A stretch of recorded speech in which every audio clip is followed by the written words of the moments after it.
खुलुमबाय नोंथांमोनखौ आंनि इउट्यूब चेनेलाव बयखौबो बरायनाय जाबाय। लोगोसे दिनै नोंथांमोननि गेजेराव मोनसे गोदान भिडिअ लानानै फैदों। बे भिडिअनि गेजेरजों नोंथांमोननो माखासे गेदेरथार खौरांफोरखौ होनो लादों। फारियै नायलांदो 1 नाम्बाराव दङ। बिटिआर गोरोबथानि दफा बायदियै 4.6 दफाया मावफुंजाबाय। 4.6 दफायाव रोखायै लिरनाय दंमोन बिटिसिआ गासैबो जिल्लायाव जौगाखांनायनि थाखाय हरनाय मोनफ्रोमबो हाबाफारिनि रिपर्टखौ चीफ एक्जिकिउटिभ अफिसारफोरनिफ्राय लानानै जिल्ला बेंगिरिया बिटिसिनि चीफ एक्जिकिउटिभ मेम्बारनो फोरमायनांगोन। आसाम सरकारा मोनसे नटिफिकेशननि गेजेरजों बिटिआरनि जिल्ला बेंगिरिखौ बिटिआर खुंथायनि सिङाव लांबाय। जिल्ला बेंगिरिफोरा बिटिआर खुंथायनि बिथोन बायदियै गावनि हाबा हुखाखौ मावफुंसिगोन। आगुआव बिटिसि खुंथाया जिल्ला बेंगिरिखौ जेबो रोखोमनि बिथोन होनो हायामोन मानोना जिल्ला बेंगिरिया बिटिसि खुंथायनि सिङाव नङामोन, जायनि थाखाय गोबां जेंनाजों मोगा-मोगि जानांनो गोनां जायोमोन। नैथियाव बाक्सा जिल्लानि तामुलपुर खावली गेलेग्रा फोथाराव भारतीय आर्मिया रायजो राजाफोरखौ देहायारि बिथिङाव गोख्रों लाखिनाय थांखिजों लोमजानाय, खर' सानाय, बिगुरनि बेराम, मेगननि बेराम, हाथाइनि बेराम बायदिफोरनि सायाव फाहामथाय होयो। लोगोसेनो बेसेन लायालासे मुलि राननानै हरो। खावली, मेसगुरि, फुख्रिपार, चन्द्रनगर, बिरहांपुर बायदि ओनसोलनि आबाद मावनानै जिउ खुंग्रा रायजो राजाफोरा फैनानै गाव गावनि बेरामखौ नायजानानै भारतीय आर्मिया राननानै होनाय बेसेन नाङै मुलिफोरखौ लानानै थाङो। भारतीय आर्मिनि रायजो राजाखौ रैखाथि होनाय आरो मदद होनायखौ ओनसोलनि सुबुंफोरा गोजोननाय फोरमायनायजों लोगोसे साबायखर बावदों होनना मिन्थिनो मोन्दों। थामथियाव हादोराव सरकारा कर'ना भेक्सिन होनाय हाबाफारिया जागायजेननायनिफ्रायनो गोबां कर'नाजों गाग्लोबजानाय सुबुंफोरा भेक्सिनखौ मोननो हादों। लोगोसे नैथि खोलोबनि भेक्सिन होनाय हाबाफारियाबो जागायनोसै समावनो कर'ना भेक्सिन दिहुनग्रा जायगायाव अर खामनाय जाथाया जायो।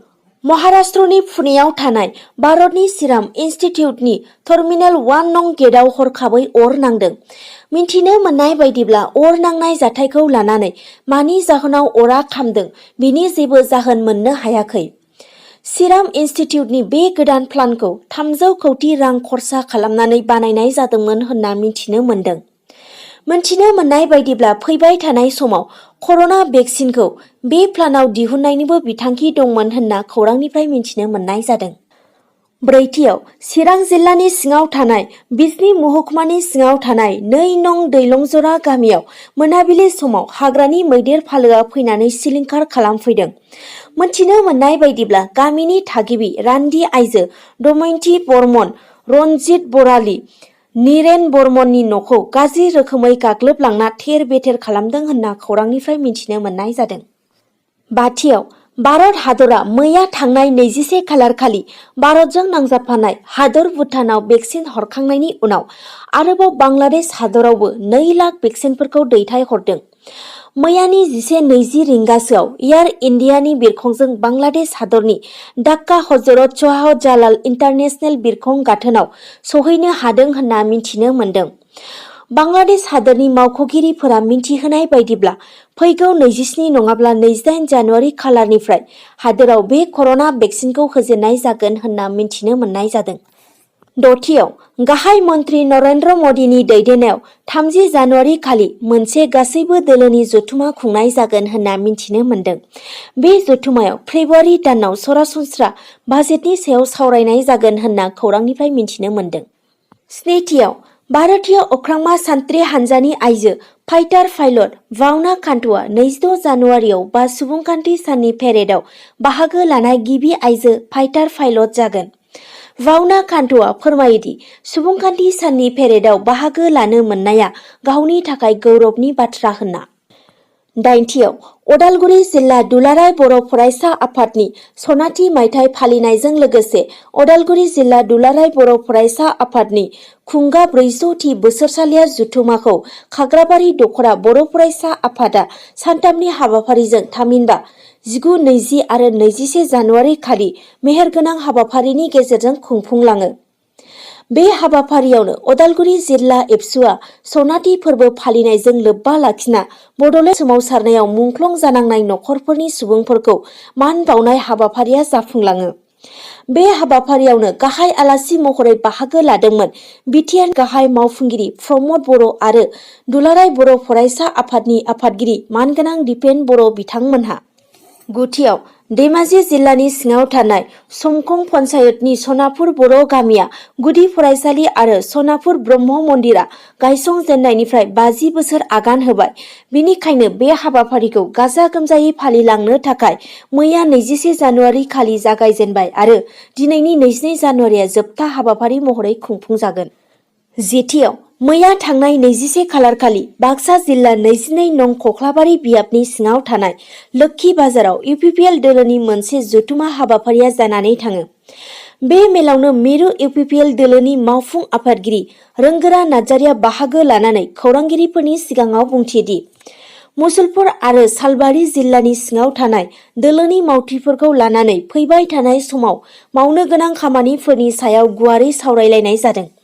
लोगोसे बिथाङा बुंबावोदि इउपिपिएल दोलोखौ लानानै रायजो राजाफोरनि खुगायाव खोनानो मोन्दोंदि थारैनो दोलोआ जोबोर जेंनानि मोगा-मोगिजों बिटिआर हालामाव सोरखारखौ दाफुंनो हादों।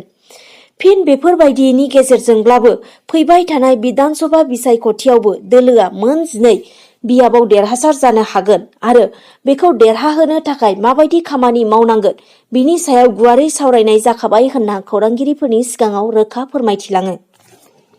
10 हादोरनि राजथावनि दिल्लीजों लोगोसे गुबुन रायजोफोराव दाउ थै गुलुंनाया दासिमबो जोबनानै थाङाखै। दिल्ली राजथावनिजों लोगोसे गुबुन रायजोफोरावबो रोजा रोजा दाउ थैगासिनो दं होनना मिथिनो मोन्दों। जेनेयाव आबादारिफोरा आयेन खान्थिखौ लाना हेंथायै दिल्ली सिमनाफोराव सोमावसारबोगासिनो दं होनना मिथिनो मोन्दों।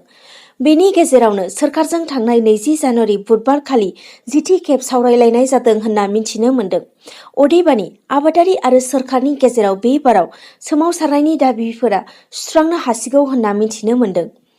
फारसेथिं फैगौ 26 जानुवारि सुबुंखान्थि सान फालिनायजों लोगोसे आबादारिफोरा राजथावनि दिल्लीनि पेरेड फोथाराव ट्रेक्टर पेरेड दिन्थिनो सोरखारनो खोथा होदों।